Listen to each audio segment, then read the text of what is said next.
This is my 1994 Enco Lathe.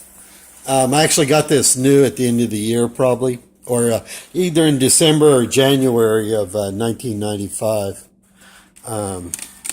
Anyway, I built a long time ago. I used to work in a machine shop as an apprentice. And one of the things I always hated was when you're drilling a hole and it gets chip bound, you know, and you got to keep loosening up your tailstock and sliding it back to clear the chips out of the bit. Anyway, so I always wanted a long travel tailstock with a handle on it instead of, you know, the regular other handle. So anyway, I built this. I actually built this in probably 95 or maybe 96. And I never finished it. It's all made out of, it's actually made out of scrap aluminum. Let me get you a little closer maybe.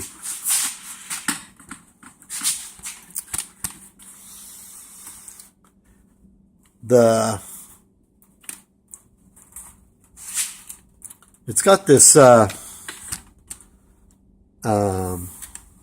I bought this. This is a piece of 1/2x3, I believe. It's, probably either water or oil hardening stock, whatever's cheapest. And then I bought 2 pieces of 1/2x1/2. And then I got shims in here to just a real thin shim. So there's some space. It's got a jib in it or a gib. And it's got 3 screws to adjust that there, and then there's got another one on that side. It's got a lock for the travel lock. And then it's got a cam lock to hold it down in place so it doesn't move. Anyway, I got most of it done. I got the aluminum. I got this aluminum from, let me see if I can get a better shot of that. If you look, this is all one piece here, and then this is another piece and another piece. Anyway, I got a big piece of that bar from the scrap yard. And I actually made that on this lathe, the whole thing. I mean, did all the machining on that on this lathe. And the way I did it is I have this plate right here that I made that, and that you take the compound off, and then that bolts right on top up here. And that allows you to set up stuff. You can either use a holder.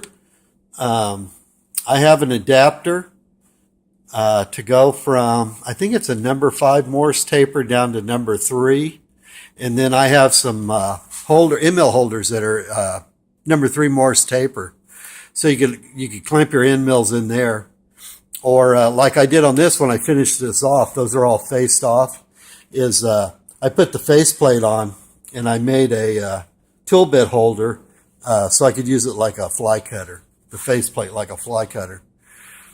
But anyway, I got it all pretty much done. I didn't have anything on the top.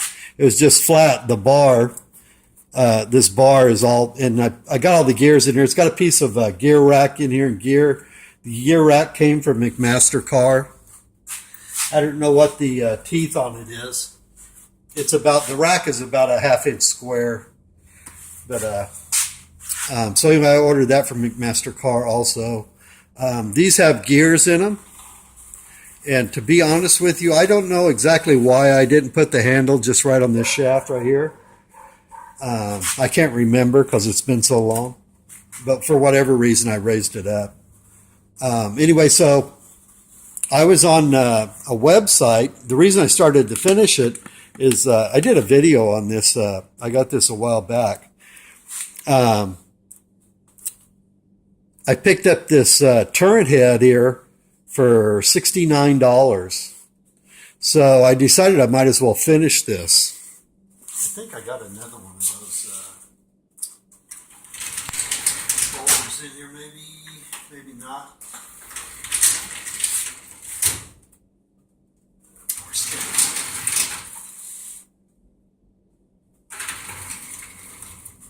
This was actually originally a an adapter, like a Morse taper adapter. And all I had to do was cut the end off, this end off here. I think I had to cut off and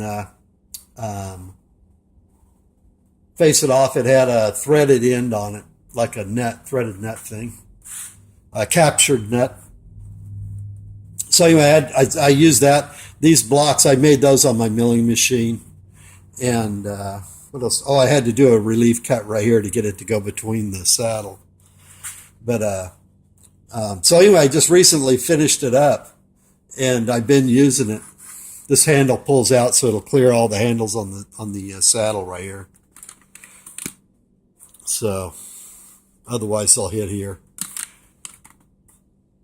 But it's kind of funny. I've had it sitting all these years for, well, since '95. So anyways, I've been using it, and it works really good. It's really accurate.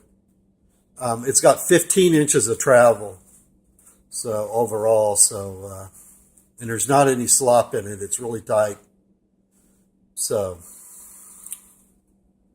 I guess eventually, man, eventually you can get around to finishing stuff if you wait, or if you don't give it away to somebody else.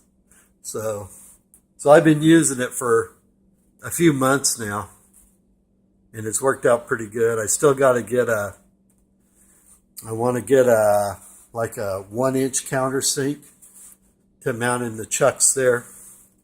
I bought those chucks a long time ago too. They're real cheap ones, but I think they'll work okay. So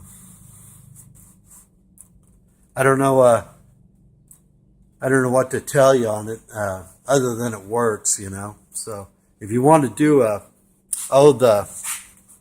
it's got a 45-degree way in here, you know, where it's like cut out. And I did that in the lathe here too. But I used found a 45-degree router bit, and I machined the aluminum with a router bit to get that angle in there.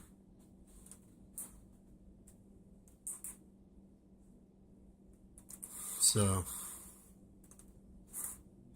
it's been a pretty good deal.